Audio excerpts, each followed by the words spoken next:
Bienvenue à vous dans cet entretien où nous avons l'honneur de recevoir sur ce plateau deux personnes, disons plutôt un couple qui a décidé de cheminer ensemble, que ce soit sentimentalement ou même professionnellement. Monsieur Épée Elan et son épouse Diane Chirap ont accepté notre invitation pour répondre à nos questions. Bonsoir. Bonsoir. Alors, Monsieur Épée Elan, d'où vous est venue l'idée d'écrire un tel livre de la case à la villa? Le thème du livre de la cage à la villa, c'est mon sujet de diplôme d'architecture que j'ai eu en 1980. De la case à la villa est assez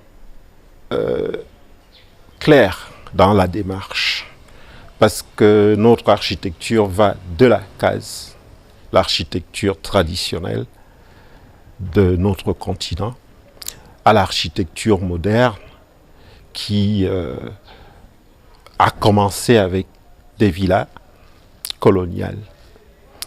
Donc c'est en quelque sorte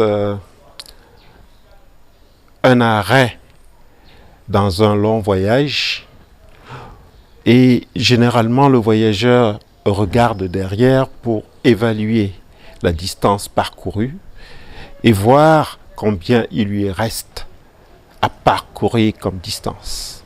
Je crois que de la case à la villa est en quelque sorte cet arrêt-là qui doit nous permettre, nous, Africains et particulièrement les Camerounais, avoir le chemin déjà parcouru en architecture et ce qui nous reste à faire comme chemin pour atteindre certains buts.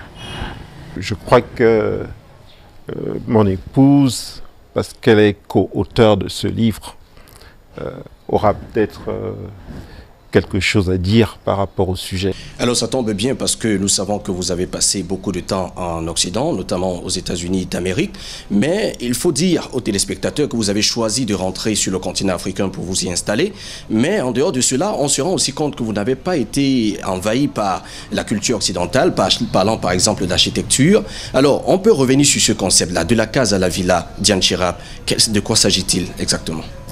De la case à la villa, comme mon époux a expliqué, c'est pour expliquer comment nous sommes arrivés à bouger de cette case traditionnelle vers ce qu'on appelle la villa moderne.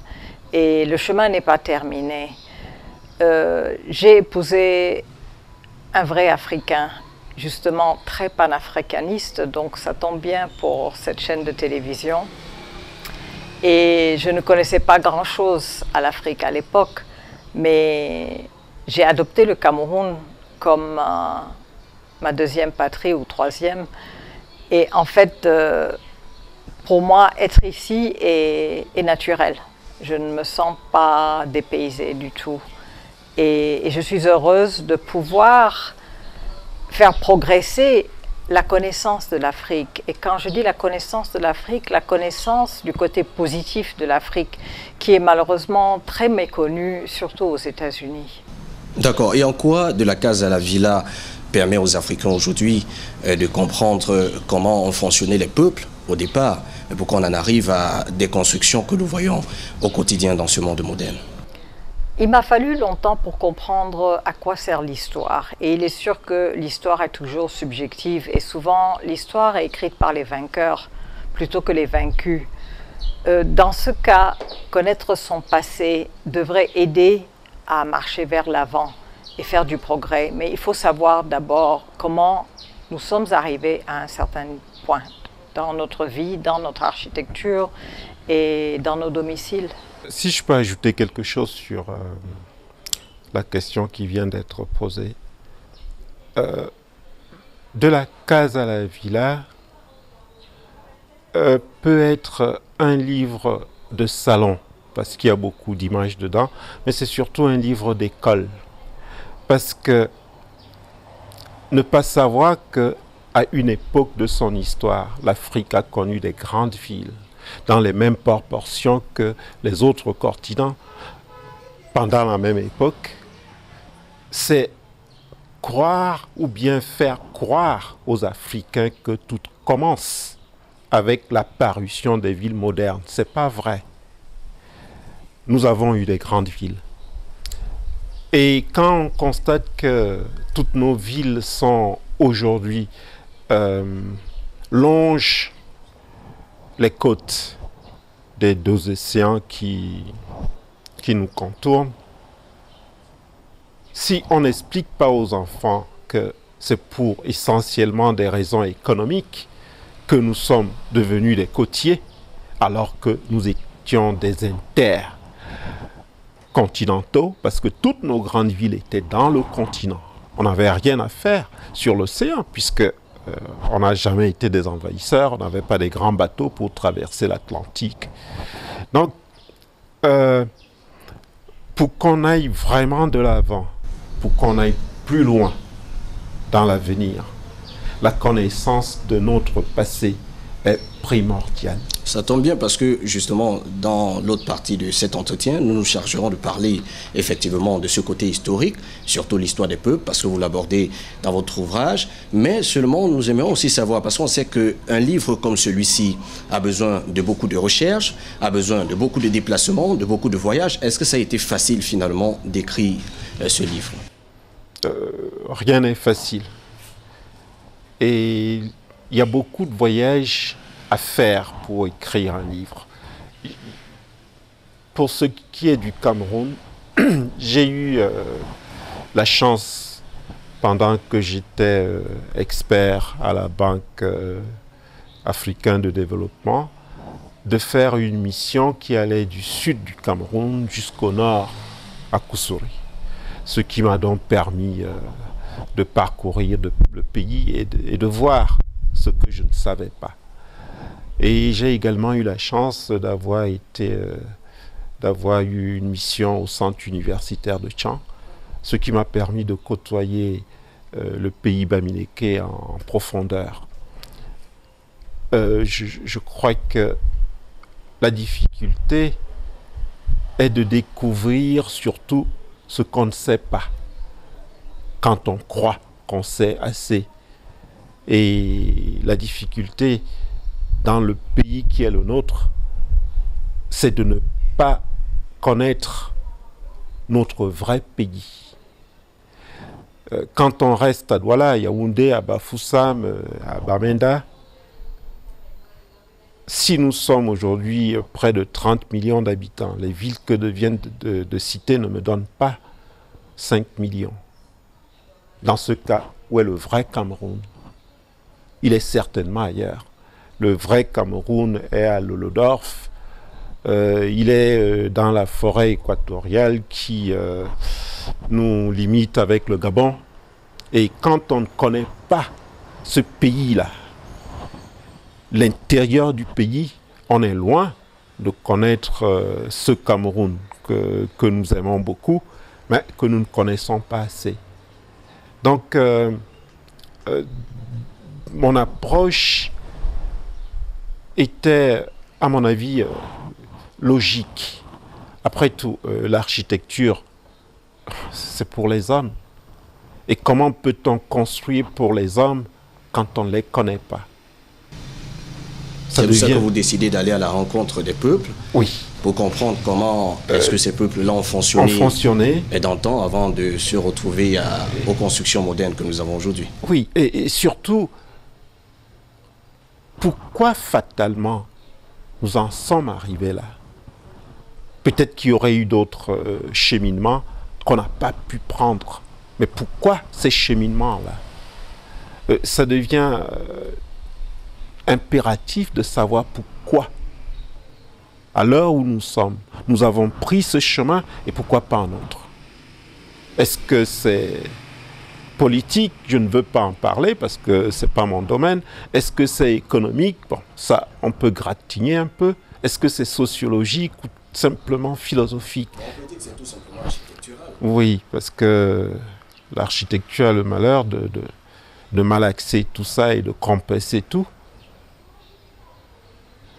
Donc, je ne sais pas si Diane peut ajouter quelque chose à cette question-là. Elle aura quelque chose à ajouter, puisque dans votre livre, vous essayez aussi de faire des rapprochements. Chez nous, en journalisme, nous parlons souvent d'établir des parallèles entre la case du Cameroun, par exemple, et la case des autres pays d'Afrique.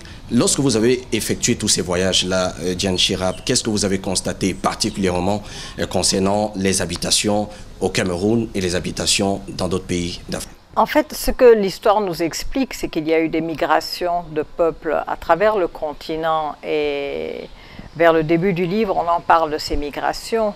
Et aussi, il y a des similitudes géographiques puisque l'Afrique, les pays africains n'ont pas été créés avec leur géographie en tête. Ça a été créé effectivement pour des raisons économiques et politiques à l'époque, au XIXe siècle. Donc, quand on voit une case du Congo et une case du Cameroun qui se ressemblent énormément, c'est pour toutes ces raisons. C'est parce que c'est peut-être le même peuple qui a construit cette case d'un côté ou de l'autre de la frontière, et aussi qu'il y a les mêmes matériaux et le même climat, donc la même réponse à ce climat et à ces matériaux qui sont disponibles. D'accord. Doit-on comprendre par là que si, par exemple, on prend les cases du sud du Cameroun et qu'on aille dans un autre pays comme le Congo, dans le sud congolais, on est capable de retrouver les mêmes habitats, les mêmes habitations de ce côté-là.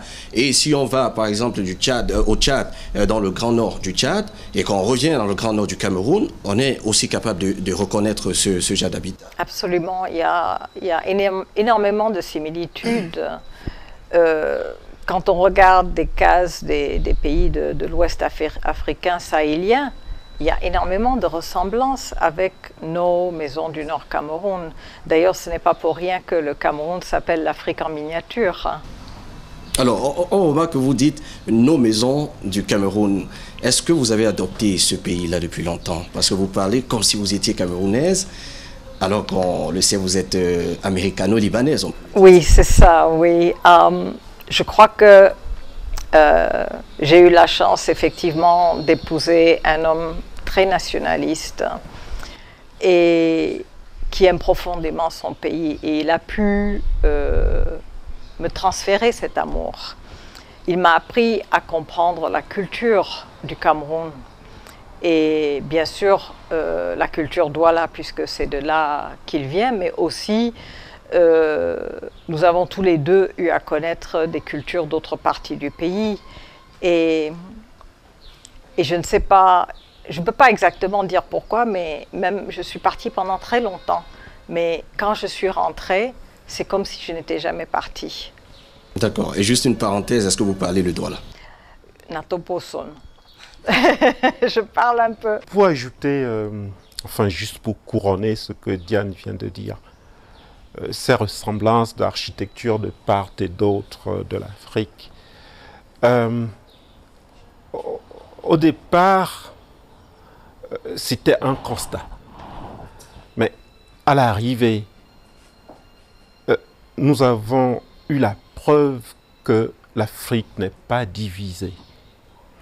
Quand vous avez enlevé vos, disons, 30% de citadins, il nous reste quand même 70% de l'Afrique qui ne vit pas dans vos grandes villes.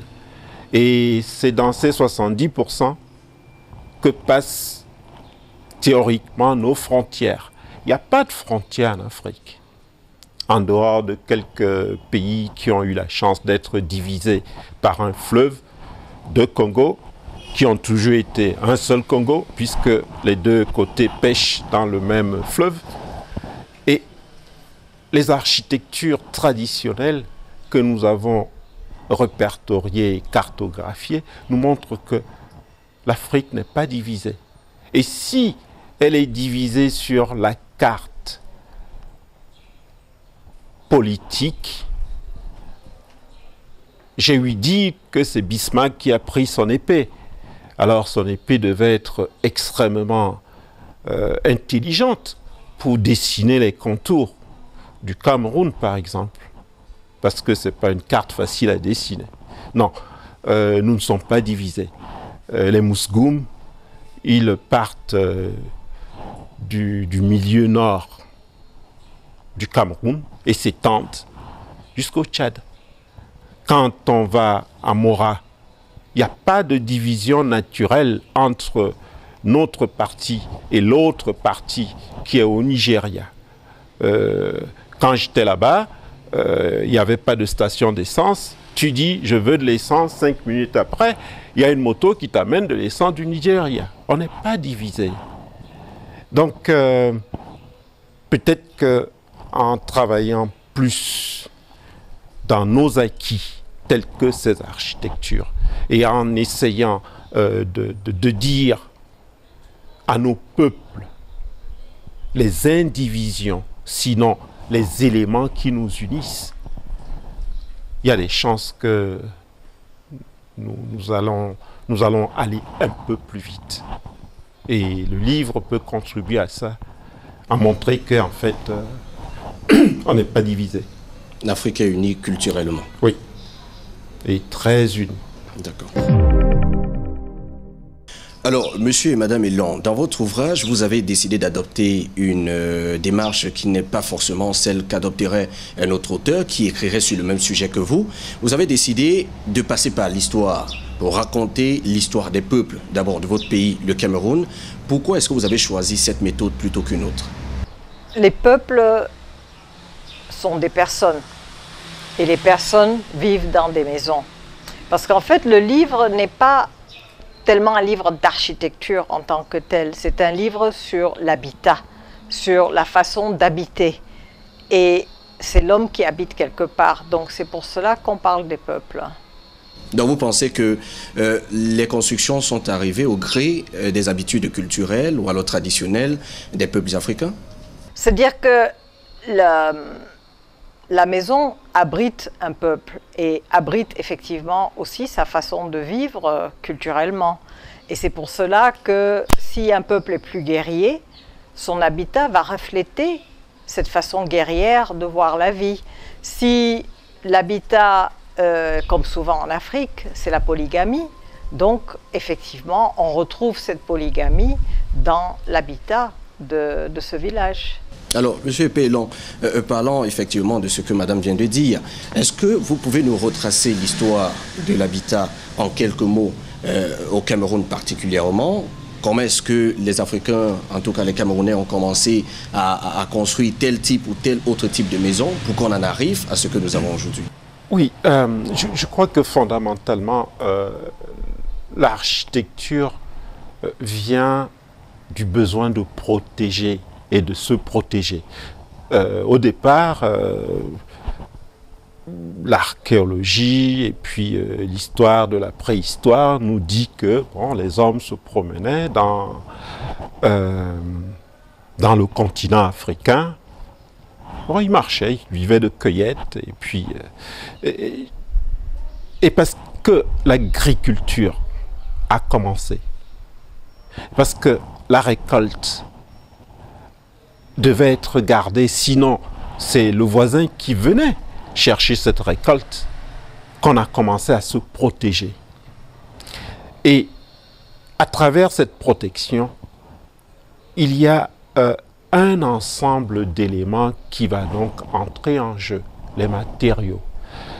Je crois que les animaux nous apprennent beaucoup parce que nous croyons être supérieurs à ces êtres-là, mais à l'échelle du continent, ouf, on n'est qu'un petit point. Il n'y a pas d'oiseau qui aille chercher le matériau pour la construction de son nid très loin.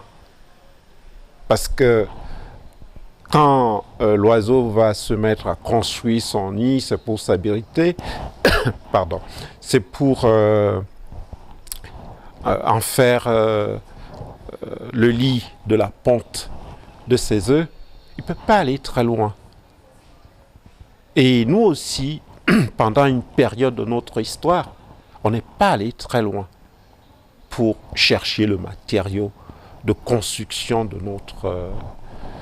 notre case, de notre habitat. Et à travers toute l'Afrique, c'est ce que vous allez constater. Pourquoi une si grande ressemblance entre la case du Congo et celle du littoral du Cameroun. J'ai ouï dire que les Douala viennent du Congo. Et si vous parlez Douala et le Lingala, les ressemblances sont tout simplement hallucinantes. Ce que tous les peuples du monde ont fait lorsqu'on leur donne la liberté, quand ils vont dans un autre pays, le désir de s'abriter est si immédiat qu'ils sont condamnés à reproduire les techniques de construction qu'ils ont amenées avec eux. Ils n'ont pas le temps matériel d'apprendre les techniques de construction locaux de leur nouveau pays. Donc ils viennent avec eux et pour abriter femmes et enfants et soi-même, il faut rapidement construire. Donc on ne peut faire qu'avec ce qu'on sait déjà. C'est pour ça que quand on va au Congo, on trouvera une case tellement similaire à celle de Douala qui est faite de bambou, de raffia et le reste. Et de part et d'autre de nos frontières le long du continent, on trouvera la même chose. D'accord. Alors, on en vient encore à la méthode, mais surtout à ce que nous voyons aujourd'hui au XXIe siècle, parce que vous parlez de la case et pour arriver à la villa. Est-ce que vous pensez sincèrement qu'aujourd'hui, la villa africaine garde les traits de la case traditionnelle qu'on a eue il y a beaucoup de temps? Si on prend l'exemple de la couverture de ce livre, l'évolution logique de la case Bamileke nous aurait donné ce qu'il y a sur la couverture de ce livre. C'est pour ça que je disais tantôt, cette architecture peut prendre des cheminements tellement différents. Quand on va à l'ouest aujourd'hui, ce n'est pas de ça qu'il s'agit. Quand on va à l'ouest aujourd'hui, parce que les terres en friche deviennent de plus en plus rares, il devient difficile de construire cette case traditionnelle en chaume. En même temps, la question est de savoir si elle répond aux conditions de vie qui sont les nôtres aujourd'hui. La réponse est simple, c'est non.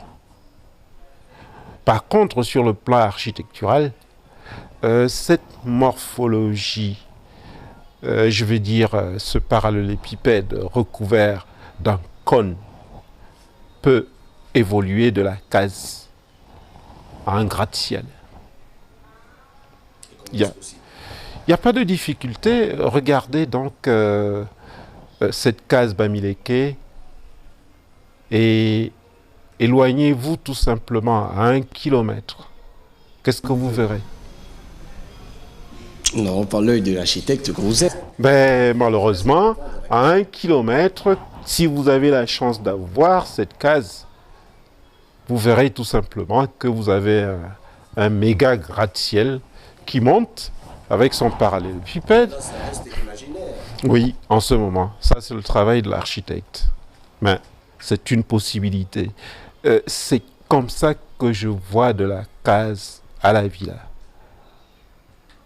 De la case, ce que nos ancêtres nous ont légué, à la villa, ce qui est indiscutablement africain.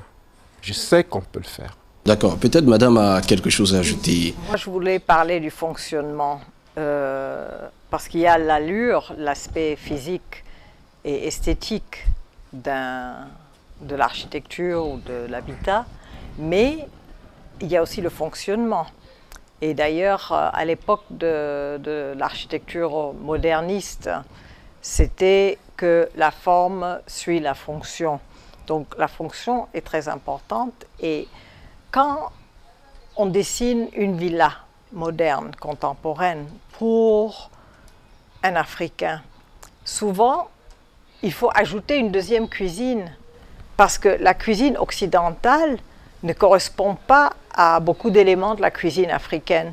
Il faut cette autre cuisine où on peut faire de la braise, où on peut faire d'autres choses qu'on ne peut pas faire à l'intérieur de la maison. On est bien obligé de changer le fonctionnement de cette villa à l'occidental. On ne peut pas la garder exactement la même qu'en France. D'accord. Alors, l'idée d'écrire ce livre, c'était sûrement, vous l'avez dit dès le départ, pour enseigner les uns et les autres sur comment est-ce qu'on a évolué de la case à la villa aujourd'hui. Mais est-ce qu'il y a une autre visée? Par exemple, parlant du panafricanisme, est-ce que votre ouvrage a une visée panafricaniste? Je crois que oui. Je crois que oui parce que l'héritage architectural que les anciens ont légué est tellement grand et riche. Là-dessus, on n'en disconvient pas. Mais l'héritage graphique est encore plus grand que l'héritage architectural physiquement. Je crois qu'il est de notre devoir, nous Africains, de savoir transposer cette richesse à ce dont nous avons besoin aujourd'hui. Mais je dis souvent, mais alors si je ne le fais pas, que dirais-je à nos ancêtres? Oui, si je ne le sais pas, que dirais-je à nos ancêtres? Il y a des choses qu'il faut faire. Et il faut tout simplement les faire, sans chercher à comprendre s'il y a des retombées sur le plan économique ou d'autres types de retombées. Nous sommes déficitaires d'enseigner l'Afrique. Mais cela n'empêche pas quand même que le livre se retrouve dans les librairies et qu'il sera vendu, bien évidemment. Oui, il sera vendu un de plus, mais il nous en faut beaucoup plus. Maintenant, à cause de l'école, on est obligé de passer par le livre. La culture traditionnelle ne passait pas par l'école. Ça entrait en nous en dose, je dirais, homéopathique. Mais aujourd'hui, apprendre, c'est aller à l'école. Et je crois que les enfants, avec la division de temps dans la journée, on n'a même plus beaucoup de temps de parler à nos propres enfants. Parce que vous voyez ce qui se passe dans la ville, le temps qu'on passe dans les embouteillages, c'est tout le temps qu'il fallait rester avec ses enfants, par exemple, leur raconter ce qu'il y a à faire.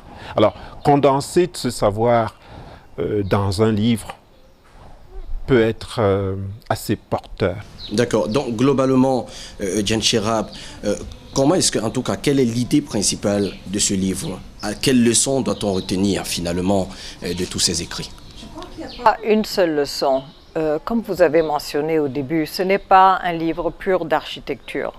C'est un livre qui parle de l'histoire, de la sociologie, de la géographie, de la culture et de l'habitat qui fait partie de l'architecture. Donc ce livre a beaucoup de buts et quand Épée dit qu'il en faut encore beaucoup d'autres, il a raison parce qu'un autre des buts que nous avions avec ce livre, c'est de sauvegarder le savoir et le vocabulaire qui se perd. Parce que dans certains chapitres, surtout ceux où on va dans le détail de l'architecture bamileke ou de l'architecture douala, on utilise un vocabulaire pour décrire les différents éléments de la maison et ce vocabulaire est en train de se perdre.